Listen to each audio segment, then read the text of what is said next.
आप देख रहे हैं जय भारत टीवी।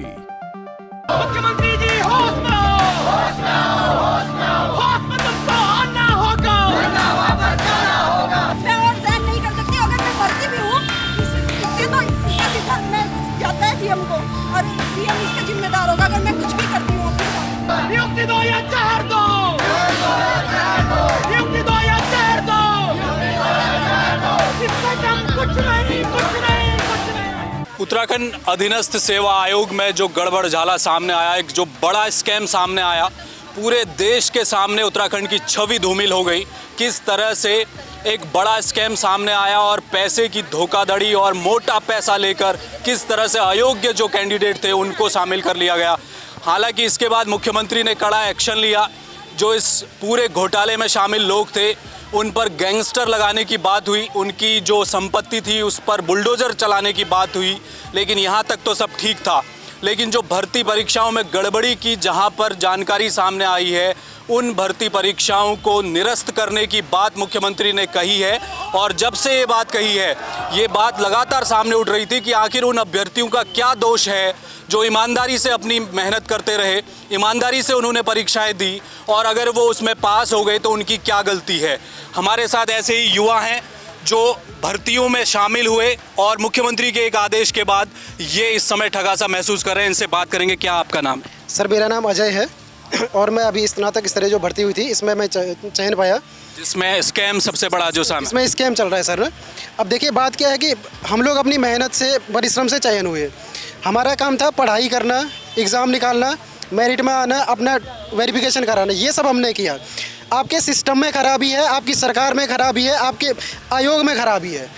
अगर आपके आयोग में खराबी है तो आपके आयोग को सज़ा मिलनी चाहिए, आपकी सरकार को सज़ा मिलनी चाहिए, आपके सिस्टम को सज़ा मिलनी चाहिए। इन लोगों का क्या दोष है, हमारा क्या दोष है उसमें? अगर हमने कहीं गलती की, हमने अगर किसी को पैसा दिया होता तो हमें जेल में डालिए, हम उस चीज़ के लिए तैयार। लेकिन हमारी क्या गलती है? दूसरा क्वेश्चन मेरा ये है सरकार से कि 40 से 50 विधायकों के पास हम गए। विधायक कौन होते हैं? जनता का नेतृत्व करने वाले। उन विधायकों के पास हम गए, किसी माननीय विधायक ने ये नहीं कहा कि रद्द कीजिए, एक ने भी नहीं कहा। ऐसा क्या हो जाता है और कौन ये निर्णय ले रहा है कि ये रद्द की जाए? किस आधार पे आपने ये निर्णय लिया? उस कमेटी में कौन से थे? क्या इस बेरोजगार संघ में से कोई एक आदमी था जो उस कमेटी में था? कोई आयोग से कोई ऐसा सदस्य था जिसने इस तरीके की सिफारिश की कि रद्द कीजिए? कौन उसमें उस कमेटी में कौन से ऐसे सदस्य जो आपने रद्द कर दिए? कौन से ऐसे? स्नातक भर्ती में आपका कहाँ तक सिलेक्शन हो गया था? क्या नियुक्ति हो गई थी? कहाँ तक प्रोसेस चल? सर हमारा आयोग ने हमारा डॉक्यूमेंट वेरिफिकेशन तक कर दिया था, बस हमारी नियुक्ति आनी बाकी रह गई थी। और अचानक से ऐसा हो जाता है, हम बोलते हैं कि चलो दिसंबर में हमारा पेपर हो गया 4 और 5 तारीख को, उस दिन भी अगर ये बोलते कि रद्द हो गई, हम तब भी तैयार थे, उस दिन भी बोलते। तो सर ये 10 महीने होने के बाद ऐसा क्या हो गया? और कल शाम को 4 बजे तक आप ये बोल रहे हैं कि हम मेहनतियों के साथ में खड़े हैं, उनके साथ भी कुछ अपराध होने नहीं देंगे, और 2 घंटे बाद ऐसा क्या हो जाता है आपके पास? क्या एसटीएफ को कुछ ऐसा बड़ा नाम मिल जाता है जिसके नीचे आप दब गए, या आप खुद ऐसे एक तुगलक बन गए आज के टाइम पे? ऐसा हो क्या रहा है आपके साथ में? और ये क्या आपके बच्चे नहीं, ये कहीं दूसरी जगह से आए जो आप एक ही तरफ लगी फरमाना। आपका क्या नाम है? सर मेरा नाम बबीता है। बबीता जी बताइए, स्नातक भर्ती में आप शामिल थी, जो कल मुख्यमंत्री का स्टेटमेंट आया है कि भर्ती को ही रद्द करने की बात की गई है, न केवल स्नातक वाली बल्कि पिछली भी 2-4 भर्तियां ऐसी हैं जिनमें शिकायत आई, क्या कहेंगी आप? सर एक्चुअली जो पिछली भर्तियां हैं उसमें तो लोग नियुक्ति पा चुके हैं, उसको तो कैंसिल कैसे करेंगे, उसमें छटनी होगी। बट सर जो हमारी वाली भर्ती है इसमें सर अगर कैंसिल होती है तो सर क्या गारंटी है कि दोबारा अगर री एग्ज़ाम हो तो उसमें स्कैम नहीं होगा? अगर ये लिख के दे दे कोई कि स्कैम नहीं होगा तो हम बैठ जाएंगे परीक्षा में। ये लिख के दे कोई या तो हमको सर तब भी तो स्कैम होना ही है ना, जो कर रहे हैं वो तो छूट जाएंगे। उससे अच्छा सर ये होगा ना, उनको पकड़ो ना जो चोर हैं, हमको क्यों सजा दे रहे हैं बेकार में? हमारा तो सर इतना मानसिक शोषण हो गया है, हम लगातार 4-5 महीनों से घूम रहे हैं, ना हम ढंग से पढ़ाई कर पा रहे हैं, ना अपना काम कर पा रहे हैं। हमारा यही काम रह गया। हमारा काम था सर पढ़ाई करना, सिलेक्शन पाना, जो हमने पा लिया है। उसके बाद सर सरकार का काम है हमें नियुक्ति देना है, जो चोर है उनको अलग करो, छांटो। आयोग की गलती है, सरकार की गलती है, हम क्यों भुगते हैं सर उसकी सजा? हमको क्यों बलि का बकरा बनाया जा रहा है? अभी तक लिखित में कोई आदेश सरकार ने नहीं जारी किया। आपको लगता है कि इससे पहले ही इसको रोल बैक करना चाहिए? सर लिखित में तो नहीं जारी किया सरकार ने, लेकिन कितना टाइम लगता है सर लिखित में जारी करने? बोल तो दिया ना, लिखित में भी जारी कर देंगे। तो उससे पहले सर हमको तो हम तो सर हमारा भी तो दुख दर्द समझो सर, हमने मेहनत की है। लोगों को हम चोर दिख रहे हैं, हमने क्योंकि अच्छे नंबर लेके आए, लेकिन जो 40-50 नंबर हैं वो कह रहे कि मेहनती हैं। तो सर ये तो बहुत बड़ा वो है ना। बिल्कुल, मुख्यमंत्री ने बोला है, आप आइए आगे। मुख्यमंत्री ने बोला है, एक तरह से शासनादेश है, लिखित में नहीं आया, बहुत जल्द आ जाएगा। आपका क्या नाम? मेरा नाम राधिका। राधिका जी बताइए, जो स्नातक भर्ती को कैंसिल करने की बात आ रही है, क्या कहेंगी आप इस वक्त? सर ये जो डिसीज़न लिया है मुख्यमंत्री ने, ये बहुत ही गलत डिसीज़न लिया है। हम सब मेहनती छात्रों की मेहनत बेकार हो गई, हमारा टाइम वेस्ट हो गया, हमारा सब कुछ पैसा वेस्ट हो गया। हम पागल हैं यहाँ पे जो आ रखे हैं। हमने सिलेक्शन लेके बहुत बड़ी गलती कर दी है। आप युवा मुख्यमंत्री की बात करते हैं, इतने सारे युवाओं के साथ अपने उनके भविष्य के साथ खिलवाड़ कर दिया है। हम क्या करेंगे बताइए आप? या तो हमारा टाइम वापस लेके आ जाइए, जो हमने टाइम वेस्ट किया है इसको पढ़ने के लिए। हम कितनी मेहनत करते हैं, रात रात भर जाकर पढ़ाई करते हैं, बताइए हम क्या करेंगे? हम एक ज्वाइनिंग के लिए मरे जा रहे हैं। इतने सारे विधायकों के पास चले गए हैं, सारे विधायकों ने हमें आश्वासन दिया है। आप आश्वासन देते हो कि हम मेहनती छात्रों के हित में बात करेंगे, ऐसा हित लोगे आप? ऐसा हित करोगे? हमारा तो सारा अहित हो गया, हमारा भविष्य बेकार कर दिया इन्होंने। रोजगार है नहीं और एक कंपटीशन को आपने निकाला। कितनी मेहनत करनी पड़ती है सर, आप भी जानते हैं इस कंपटीशन के युग में कि कितनी मेहनत करनी पड़ती है। हम कैसे पढ़ाई करते हैं, कैसे कैसे प्रेशर होते हैं सर, घर के अलग प्रेशर होते हैं, जिम्मेदारियां अलग होती हैं। हम कैसे करते हैं हमें खुद पता है। क्या निर्णय लेंगी अब आगे आप, सरकार अगर इसे निरस्त भी कर? इसको ये निर्णय वापस लेना चाहिए और हमें ज्वाइनिंग देनी चाहिए। हमने बहुत मेहनत कर रखी है, सारे मेहनती छात्र हैं यहाँ पे। नहीं तो हम सबके साथ, हम ऐसा करो पेट्रोल लाओ, हमें जला के राख कर दो। तो देखिए ये कहना है छात्रों का। आपका क्या नाम है? जी मेरा नाम आनंद पाल साहब, मैं उत्तरकाशी से सिलेक्शन। आनंद पाल जी, ये बताइए, जो मुख्यमंत्री का कल स्टेटमेंट आया है, बहुत बड़ा स्कैम हुआ है पूरे देश में, उत्तराखंड का सर नीचे हो गया, बहुत सारे लोगों की गिरफ्तारियां हुई हैं, उन पर उनकी अवैध संपत्ति पर कब्जा करने की बात चल रही है, बुलडोज़र भी चलेगा, गैंगस्टर भी लगने वाली है। यहाँ तक सब ठीक था, लेकिन जो परीक्षा हो चुकी है, जो ईमानदारी से अपनी परीक्षा जिन्होंने दी थी, उनकी क्या गलती है? इसमें सर मेरा तो यही मानना है कि ये बिल्डोजर उन स्कैम वालों पे नहीं है सर, ये बिल्डोजर सिर्फ हम लोगों पे चलाया जा रहा है, क्योंकि हम गरीब लोग हैं, हमारा कोई ना बोलने वाला ना सुनने वाला है। हमने सर मेहनत करी है, कैसे कैसे करके अपने संसाधन सर यहाँ पर जुटा करके आए। ये बिल्डोजर तो हम पे चल रहा है ना सर। अब मैं ये बोलना चाहता हूँ, कहीं पर धामी सरकार हमको बोलती है, दो घंटे पहले उनका निर्णय आता है कि नहीं साहब मेहनती छात्रों के साथ अन्याय नहीं होगा। इनके बड़े बड़े नेता कहते हैं कि आपके साथ अन्याय नहीं होगा। हम दर दर भटकते हैं इनके पास, लास्ट में 2 घंटे बाद इनका सीधे आ जाता है कि भर्ती निरस्त करना। कैसे निरस्त करोगे सर आप एक तरफ तो आप जांच चला रहे हो, आपकी जांच चल रही है, मैं भी जांच के पास गया, मेरे भी उन्होंने जांच किया है पूरी तरीके से, मैं निर्दोष पाया गया, मेरे को घर भेज दिया, मैंने वहाँ पर एफिडेविट लिख के दे दिया। तो अब जैसे एसटीएफ का बयान आता है कि हमने 60 लोग बिल्कुल विद प्रूफ जो है हमने सेलेक्ट कर दिए हैं कि जो दोषी थे। अच्छा, आपको भी बुलाया गया था वहाँ जांच में? बिल्कुल। अच्छा, किस आधार पर बुलाया गया आपको? इस आधार पर बुलाया गया है क्योंकि एक खबर चली थी कि मोरी से जो 80 लोग सेलेक्टेड हैं, जबकि अच्छा, आप मोरी से आते? मैं मोरी से नहीं आता हूँ, मैं चिन्याली सोट ब्लॉक से आता हूँ, क्योंकि सर उत्तरकाशी में जो है 6 ब्लॉक हैं, जबकि 6 ब्लॉकों से जो 80+ लड़के जो हैं सेलेक्टेड हैं। मोरी से मुश्किल से 10 से 12 लड़कों का नाम आ रहा है। तो सर मैं इस बेस पे उन्होंने मुझे बुलाया था, तो सर मैं आया यहाँ पर। अब सर कल रात से जब से ये न्यूज़ आती है, तब से हम लोगों का खाना सोना सब कुछ हराम कर दिया इन्होंने।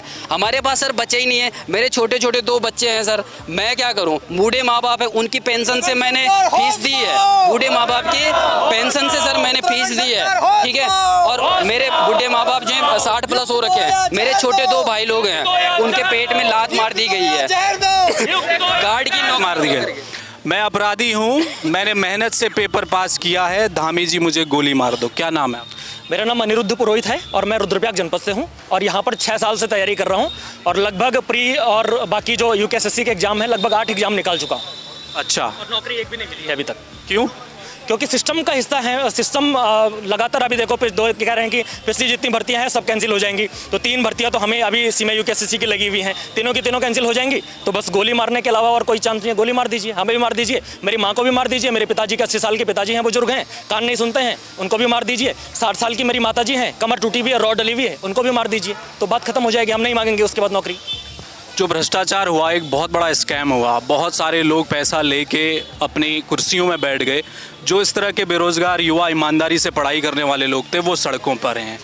क्या चाहते हैं अब आप सरकार से? नहीं, इसके लिए जिम्मेदार कौन है? भ्रष्टाचार के लिए जिम्मेदार सरकार है ना। सरकार और सरकार की एजेंसियां हैं, ये ठीक तरीके से काम नहीं कर पा रही हैं, इसलिए हम लोग भुगत रहे हैं। हम लोग सिर्फ यही चाहते हैं कि सेग्रीगेशन हो जाए और जो मेहनती युवा हैं उनको नौकरी मिल जाए, और जो फर्जी तरीके से पैसे देकर आए हुए हैं उनको बाहर कर दीजिए, उनको जाए फांसी दे दीजिए, उनको आप लोग बैन कर दीजिए। बस हमारी यही मांग है, एक छोटी सी मांग है कि हमारा जो हक है, हमने जो मेहनत की है, वो मेहनत का हक हमें मिल जाए। बस हम यही चाहते हैं। सर 2016 से कर रहे, आज ही दिन हो गए कि सड़कों पे चिल्ला रहे, पिछले 3 महीनों से भीख मांगने पे लगे। पहले पढ़ाई करो, फिर उसके बाद ये सब चीज़ हो। हम दिन रात बैठ के पढ़ रहे हैं। कुछ लोगों की गड़बड़ी से सब लोग गलत निकल गए। सब लोग हमें बोल रहे तुम 15 लाख वाले तुम इसलिए परेशान हो रहे हो, तुम तो दूसरा निकाल दो। मजाक नहीं है सर, ग्रुप सी है। इस बार निकला है, जरूरी नहीं अगली बार। 8 महीने से किताब नहीं खोली, मैं खुद पढ़ा रहा हूँ। मेरे इंस्टीट्यूट से बहुत सारे बच्चे निकल रखे हैं। मैं अपने लिए नहीं रो रहा हूँ, उन बच्चों के लिए भी रो रहा हूँ जो निकल रखे। सब ने एक ही बाइट में सबको रख दिया है, सबको एक जैसा तोल दिया है। हम सीएम से एक ही मांग चाहते हैं कि हमें हमारे हक चाहिए। या तो आप सीधा लिख दो, वैकेंसी आती है जिस समय विज्ञप्ति, उस समय लिख दो कि हम इस भर्ती को कभी भी निरस्त कर सकते हैं, हम नहीं पढ़ेंगे। ये खेल नहीं है हमारे बस के। घर वालों की एक उम्मीद रखी हुई है। बहुत गरीब फैमिली से आते हैं सर, मम्मी पापा घर में इतने बूढ़े हो रहे हैं, हम बैठे हुए एक उम्मीद में एक नौकरी लगेगी, यहाँ निकालो, यहाँ ये हाल हो रखे। सर मेरा नाम सुनील सिमवाल है और मैं एक समाज। कहाँ के रहने वाले हैं? सर मैं उत्तरकाशी का रहने वाला हूँ और मैं दिव्यांग वर्ग का स्टूडेंट हूँ। मुझे बड़ी उम्मीद थी इस भर्ती से। 5-6 सालों में कभी हमारे लिए एक भर्ती आती है, उस भर्ती में जब ये घपले होते हैं तो हमारा मन बहुत दुखता है। मैं यहाँ पे जो है कुछ टाइम पहले यहाँ पे मीडिया में आया था, मैंने मुख्यमंत्री से निवेदन करा था कि अगर हम कहीं पे दोषी पाए गए तो यहीं इसी ग्राउंड में हमें फांसी दे देना। मुझे रोना आ रहा सर आज की डेट में। मैं कपड़े धुलता हूँ, खुद ही खाना बनाता हूँ, उसके बाद जो है इस भर्ती में चयन हुआ। मेरे घर वालों की बड़ी उम्मीदें थी सर मेरे से, अब तक इसीलिए पढ़ा रहे थे, अब आगे नहीं पढ़ाएंगे वो। मुझे दुख है सर इस चीज़ का। मुख्यमंत्री साहब मैं कह रहा हूँ ऑन कैमरा, परसों जो है हम सोमवार को आंदोलन कर रहे हैं, अभी परमिशन लेने जा रहा हूँ। चलिए, तो ईमानदार की बलि नहीं चढ़नी चाहिए। मेहनत से परीक्षा पास की है, बहुत मेहनत लगी है, गरीब घर के बच्चे हैं। जो भ्रष्टाचारी थे, बेईमान थे, उन्होंने पैसे देकर कुर्सियां हड़प ली, लेकिन जो ईमानदारी से मेहनत करके परीक्षा दे रहे थे उनका ये हाल है। देहरादून में ये तमाम बेरोजगार युवा हैं जिन्होंने शायद आज से 2 महीने पहले एक सपना देखा था। तमाम स्नातक के अलावा दूसरी जो परीक्षाएं हुई थी, उन परीक्षाओं में ये युवा सेलेक्ट हुए थे, इन्होंने परीक्षाएं उत्तीर्ण की थी, बस नियुक्ति होनी बाकी थी। लेकिन इससे पहले एक बड़ा स्कैम खुला और उस स्कैम ने युवाओं के जो सपने थे उन्हें तोड़ कर रख दिया है। अब स्थिति ये है कि मुख्यमंत्री का हालांकि ओरल स्टेटमेंट आया है, लिखित अभी शासन के स्तर से कुछ ऐसा नहीं आया है कि जो स्नातक स्तरीय भर्ती है जिसमें स्कैम आया है या उसके अलावा जो 2-4 भर्तियां और हैं उन्हें क्या निरस्त सरकार करेगी।